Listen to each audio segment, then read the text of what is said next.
ये देखिए जी, क्या पता कितना कलर अच्छा निकल आया। अगर आप चाहते हैं तो आप इसको बना के इसमें आप हनी की 1 चम्मच डाल सकते हैं, शहद की।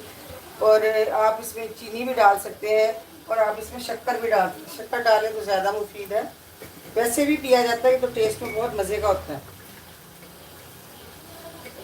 अब ये मेरे पास शक्कर है, मैंने शक्कर ऐड कर दी इसमें।